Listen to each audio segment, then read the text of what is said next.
Hello and welcome to Whisky.com, where fine spirits meet. And today we are again at the north coast of the island, north of the big volcano Mont Pelé. And yeah, that is because there are two distilleries in the north of the island. Today we are visiting the Habitation Beauséjour, and this is a very, very small and just recently reopened distillery. And yeah, let's get in and find out. The history here dates back very, very far. It starts with 1671 as the Habitation Beauséjour, but back in the days it was named differently, was built here. 1671 was Kingdom of France and the colonies here. They were really colonies, and they sent people here to build sugar factories and produce sugar for the mainland. And this was exactly what they did here. It was the whole thing with slavery and all that kind of stuff. So over the years, it was very profitable at the beginning.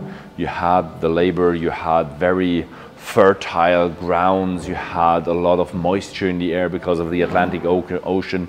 The Mont Pelé is a volcanic ground, so it's really, really rich in minerals, and you get nice water if you have a good water source. So it was a good thing, but a lot of families just didn't have any sons, and the son-in-laws took over, so different family name, and then a few of them got bankrupt, so it went from hand to hand, and they started off distillery business instead of sugar. And yeah, it all went down when that German guy invented the Rübe that could produce sugar in Europe. And now we start to dig a little bit deeper into the family history here. In 1928, the Knight family gave away the Habitation, and Louis de Lucy de Fosserieux inherited the 335 hectares of land, and they were producing, by that time you were producing rum at that place. And they did produce until 1958. It was then unprofitable. I don't know what happened, but they turned everything into a banana culture. So they didn't grow any sugarcane anymore, but only bananas for export. His sons Eric and Jean-Louis de Lucy de Fosserieux then got in, and they I think they needed to pay their uncle a bit of it, but they came into the Habitation and they said, okay, let's grow sugarcane again, and supplied it to different distilleries. But Jean-Louis de Lucy de Fosserieux and his son Arthur now, so I don't know, fourth generation probably, they actually said, okay, we want to get the distillery running again. And they did a much smaller distillery than all the other distilleries here on the island, but they are a very, very small distillery, and they produce very small amounts. And yeah, so this is a bit about the history, and let's find out how this rum is being produced. The Habitation Beauséjour is actually a bit special with their sugarcane. The sugarcane they use for their own rum is all harvested by hand, because they can't use the short pieces, but only the full sugar canes. We'll come to that when we go into the distillery. But they only use 3 hectares of this sugarcane for their own rum, and they only use 3 different kinds of sugarcane: the rouge, the red one, the blue one, and the vanilla one. I've already asked them; it doesn't taste anything like vanilla, but it does. Yeah, it's just a name for that. Yeah, type of cane. And then we have the other 57 acres. They're actually harvested with the machine and sold to another local distillery. Yeah, so this is the harvesting of the sugarcane, and let's see why they only can use the long sugar canes instead of the short ones. And now we realize why we do have the sugarcane harvested by hand. Because you have to put the sugar canes manually into the machine. And if you only have these short pieces that the harvester produces, then this would be a bit too dangerous. And yeah, so they put in the sugarcane by hand, and then they press out the canne de sucre, the sugar water from the cane. They harvest about a ton, depending on the truck or depending on the day. And the sugarcane juice is about 800 liters, 900 liters, depending on the weather and the sugarcane that is harvested. The bagasse is bagasse that has been once pressed, so it does contain a little bit of sugarcane juice, but it is also used like the other bagasse as well. In the fermentation, we have about 2 to 3 days of fermentation, which is quite long for the island. And they do it in closed stainless steel tanks, so a bit more hygienical than the others. And they have a lot more sugar in their sugarcane juice, so they do produce a bit of a higher wine of sugar, the vin de sucre. And they come out at about 6 to 7% alcohol, so really a bit higher than what we do know from the other distilleries. And with the higher alcohol and with the longer fermentation duration, there are a bit more flavors that are being produced with the fermentation. So the distillery actually doesn't have a big Creole still, but they do have an alambic, so kind of a pot still. And that makes them an agricole. Agricole means that it's a farming, it would directly translate, it would be a farming rum. And that means they don't use molasses, but they use the pure sugarcane. They're even a bit further with just the first press of sugarcane. And this is kind of a sign of quality, but it is not the standard AOC that we know from Martinique. So what we do have is we fill this still with about 900 liters of vin de sucre, the wine of sugar, and then they heat up the alambic. It actually has a stirrer and it is directly fired. So it burns pretty fast, and the stirrer keeps it not from sticking to the ground. And you then have alcohol vapors rising with about 30% alcohol. And that goes into the next one, which is the rectifier, the purifier, where you have a purification process going. So you have a lot of layers. Basically, it's a small column still. And all these layers are made of copper, so the copper contact, there's a bit of a reduction and a little of, what we call catalytic reactions that make the distillate a bit more smooth and less like window cleaner, like this sharp tone of alcohol, but more of a fine blend. And then you go into the condenser, which is supplied with a lot of water. It cools it down, and then you have in the end 70 to 75% alcohol, the rum. And we end up with about 75 liters for every batch that is being distilled here. What is nice here at the still is you do have that extra piece. You can turn different valves, how they are reacted. You can have a pump that pumps back the bottom part of the column still back into the pot, or you can even have everything that is being distilled getting back into the column still. So you can adjust it how you want. Your distillate needs to be kind of have a look how much reflux there is going on. After that, the white rum is not finished. They go into a tank for reduction.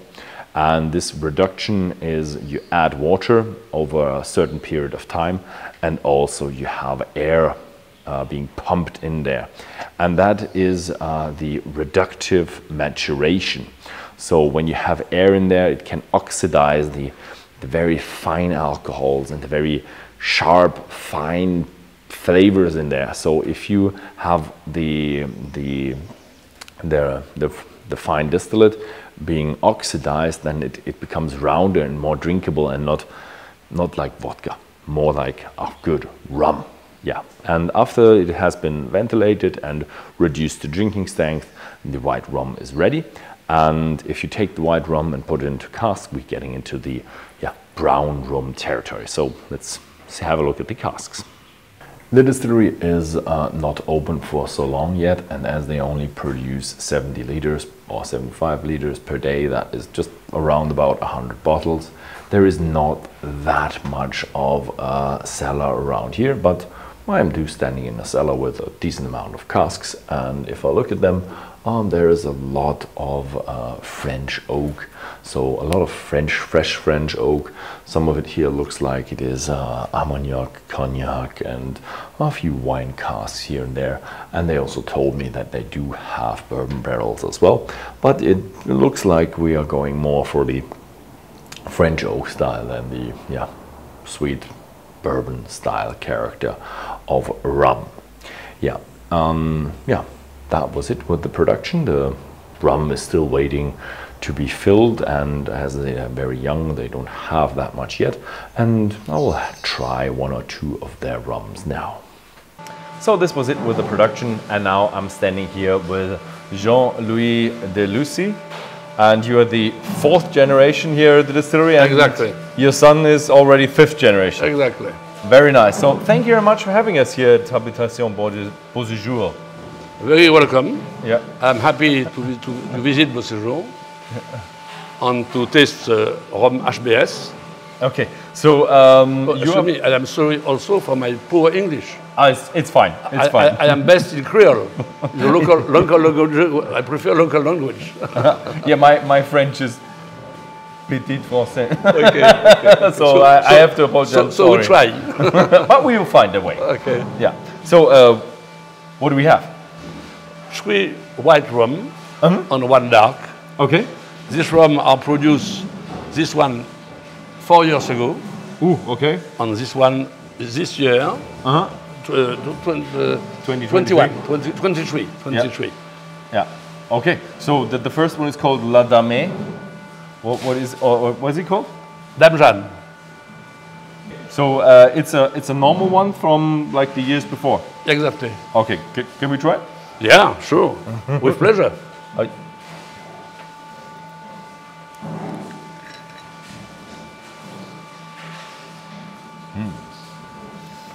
Really excited. I've seen the sugar cane, the Can Bleu, Can Rouge, and the Alambic and everything, and now everything in the glass. Prost. Prost. Ooh. Very fruity. Yeah.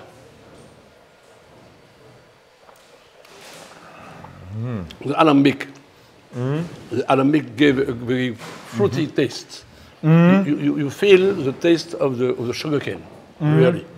The Alambic is a pot still, and it really has it feels a lot more in common with the pot still whiskey than what I had with the Creole column still. So this is tons of fruity, a lot of pear in it, a lot of fresh fruits in it, like I don't know, maybe a bit fresh melon in it. Yeah, and there is also the fermentation. Our fermentation is during 84 hours. Yeah, 2 to 3 days. Yeah. Yeah, so between this, on the Alambic, the two, the rum is different. Fermentation, long time, and process by Alambic is because this rum is different from the other rum. Yeah, it's very tasty. It's a Alambic rum, definitely different. With a lot of, this is so much more fruity than the others. It has a lot of tropical fruits and fresh fruits in it. I like it. So thank you. You're a young distillery. Yeah. What do you think about the future? What do you more rums? First of all, it's a very old distillery. Okay, yeah, sure. first, very old. Yeah. 150 years. But we stopped in 58. 58, yeah. And during 60 years, the plantation was in bananas, banana plantation. And I replanted sugarcane 20 years ago. And we began the new rum 4 years ago. Yeah. But in an old distillery. The building is very old. Yeah. So will you bring out more old rums, or what will the future bring?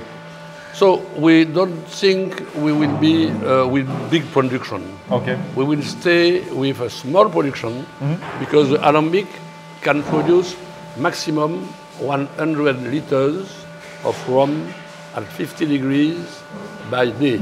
Okay. Only that. So during the year, we produce about 20,000 bottles. 20,000 bottles? Yeah, it's very few, very small. Oh, 20,000 bottles is good. Yeah, small. The other distillery produce much more. Okay. And we don't want to produce more. We are happy with that production, small production. We work about the taste. For us, what is important is to have a good taste. Okay. But we don't look for a big production. No. Okay, so you're just going to stay at 20,000? 20,000 bottles more or less. It's enough. It's enough. Yeah, it depends on... But we work about the quality. Quality. For us, what is important is really the quality. Yeah. Also of the white rum and quality of the old rum, the dark one. This one is three years old, and we want to have much more till 20. Yeah, 20. One day. And this is our problem, to work about the quality, not about the quantity. Okay. So the next one is, what is that now? I have to put my glass. We have the Cuvée de Voyageur. Voyageur. Cuvée du Voyageur is the traveler. Traveler. Yeah. Ah, okay. Cuvée of the traveler. Because my grandfather who lived at the old time at Le François, the south of Martinique. And when he bought this property 100 years ago, a long way from Le François to here. Ah, okay. At that time, 4 or 5 hours by car, we call this production Le Voyageur. Traveler, Okay. the traveler. Because of your grandfather. Yeah. Okay. Is it only from last year? Exactly. Okay. Only for last year. But it has the same strength. What is it, 45? 53. Yeah. Ooh, okay. Yeah. Which one, how much was that? Also 53. About okay. the same, yeah. Okay. So we try that one. Yeah. Do you see a lot of differences between like 21, 22, 23? Yeah, because the difference of the sugarcane on the rain. The rain is very important. And when the field is down, when the field is near the mountain, not the same taste. Yeah. Taste of the rum change with the climate.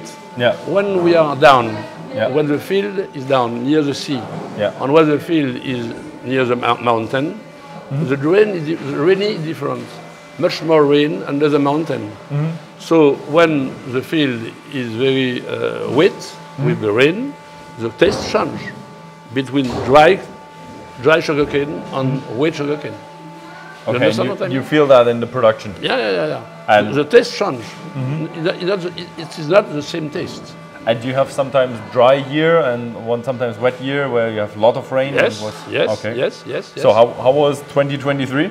Yeah. Was it dry or wet? Oh no, last year it was very, very dry.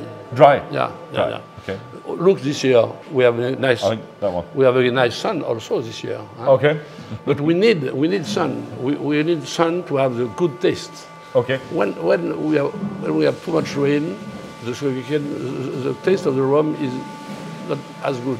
Oh, okay. So you like the sun? Yeah. Oh, it's a bit lighter than the other one. I love it. I love this rum. And I love this rum with the alembic taste is wonderful. It's very round. The other one was fresh and forward and fruity. This one is more round and feels a little bit like, okay, it still has some tropical fruits, still melon, but also a little bit banana in there, just a bit. And but this is much more round. It has 53%, but it feels less. The process by alembic gave a very good taste, very fruity. Still a lot more fruity than we have from the other distilleries, I would say. But there is a lot of difference between the what was it, the glass and the Voyager. Yeah. That is different. Yeah. I like it. So how was the building of the distillery? Is like 5 years ago or 4 years ago. 4 years ago? We make a new rum with a new system. But like I told you, this distillery is very old. Yeah. But how did you get your equipment? 150 years. Yeah. The old distillery. Yeah. And we stopped and rebuilt with the new system 4 years ago. Yeah. But how was it difficult to came in by truck no, not difficult. We bought this alembic from the southwest of France. Oh, okay. This alembic used also for the cognac, for Armagnac. Ah, okay. So we bought it in a small factory in the southwest of France, and all that arrived by boat. In the town in Rivière, Grand Rivière? No, in Fort-de-France. Fort-de-France, the okay. harbour. Then by truck from the harbour to here. Oh, was the bridge a problem? Yeah, no problem. No problem. No, it's not big. Look at it's not a big material. No. I think when you call it, it's correct. Okay. Not big. And then you set it up and just get it running. A specialist came from France to fix it for us during 2 months. Okay. End of 91. Okay. And after that, we begin in 4 years ago. Oh, okay. Nice. Okay, the next one is a bit strong. What do you call it? This one is Brut Alembic. Brut Alembic. Yeah, very strong alcohol. Yeah. So it's 70, 72, 73 degrees. This one is 53, 73. So it's coming out of the. It came direct from the alembic. And what about the? No water, nothing inside. So what about it's oxygen? very strong. No oxygen. No oxygen. No. Straight from the still. Direct from the machine. Okay. And we drink it very fast. 1 week, 2 weeks after, and it's very strong. Okay. Oh yeah, that is okay. A little bit more Easters in there, so that is a little bit strong, I do say. Not the same taste at all. Totally different.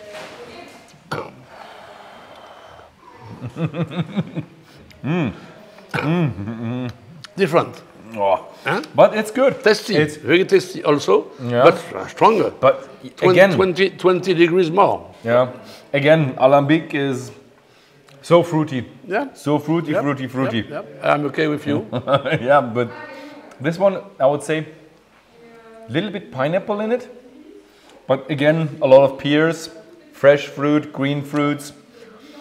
And it has a stronger smell. Yeah. The smell is a lot stronger with a little bit of I don't know how to say it, but a little bit of strength, a little bit of umami to it and that kind of stuff. Like it? Yeah. For 71, 73% is really good. Yeah. But 70% is a bit too hard. That's not for a normal evening, I would say. Yes, at home. At home. Evening at home. Yeah. It's more. This will be more every day. Yeah. So how is the maturation with the climate? Is it you lose a lot of stuff? Angel's share? The evaporation? About 7% by year. 7%. 7%, yeah. Oh, that is a bit lower than the others have. Not big. No. But like after 4 years, you have like 50, 30%. We have to put every year. We put a little new rum inside. Okay. To stay with the same quantity. But it's a business. So all distillery has a problem. Yeah, same thing. Yeah. Everywhere. Except in Scotland or France. No. We only with Martinique. Because it's very hot. Yeah. It's very hot, so it's normal. But people say maturation is 3 times faster. Yeah. So is that true with that as well? This one is 3 years old. 3 years old, but it feels like 9 years with the tropical climate. You think so? Yeah, I don't know, maybe. Do you think so? Which way? Okay. You tell me what you say. Sláinte. Sláinte, not sláinte. Sláinte is Scottish. The smelling totally different. Huh? Oh yeah. The smelling. But is it French or is it bourbon barrels or French? No. It's oak from France. From France. Pure oak from France, and the taste and the perfume totally different with the white rum. Yeah. After only 3 years. Yeah. So next year we are 4 years and 5 years. Huh? So more and more it will be different, and I find The taste is very, very different. As you said, perfume, it really does have a bit of a perfume taste to it, a little bit strawberries, a little bit, it feels a little bit artificial, but it's natural. Yeah. But it feels that the strength of the smell is, it feels a little bit like, sorry to say, but I mean it positive. I mean it's a little bit of gummy bears, like fresh wine gummy bears and strawberry, and yeah, good amount of oak.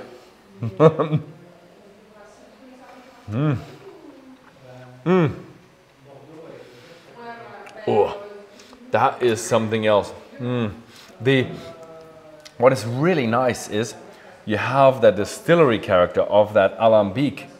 You feel it, and then you have the French oak with a bit of spiciness, a bit of, I don't know, umami, a bit of strength.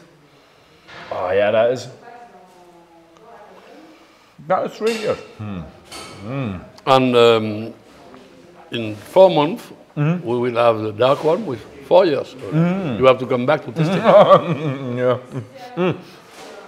I would love to, but then it's hurricane season, right? I like it. The beauty about this one is with the alambic is so strong that it can cope with the 3 years tropical maturation. With the other distilleries, you have a lot of oak. Yeah. And here you have the oak and alambic, and it's a good marriage. Here it's a tiny distillery. Yeah. Familiar. Artisanal. Artisanal. Yeah. But you are open to tourists. Yep. So you can come to this distillery and just go around, have the tasting like we do here. Yes. So you do tasting with tourists here. Yes. Nice. Okay. Visiting to get some informations and test. And see all what we saw. On the people who want, they can also visit the fields. Oh, okay. Yeah. Yeah, that is a beauty to go to the fields. Although there's like, you have a lot of mosquitoes there. Is it biological? Like, do you have like pesticides or not? No, we use pesticides. We have to use pesticides. A few. Okay. We cannot make biological sugarcane. Impossible. Okay. Because we have grasses, we have something bad in the climate. So if we don't use pesticide, we cannot produce. Okay. We have to. Good. So yeah, thank you very much for showing us. Thank you from you. Yeah. It was a pleasure. In the jungle of Martinique. Yeah, it was a pleasure. Okay. Then yeah, thank you very much for watching. And if you found this video interesting, then please feel free to share it with your friends. And yeah, thank you for watching, and see you next time.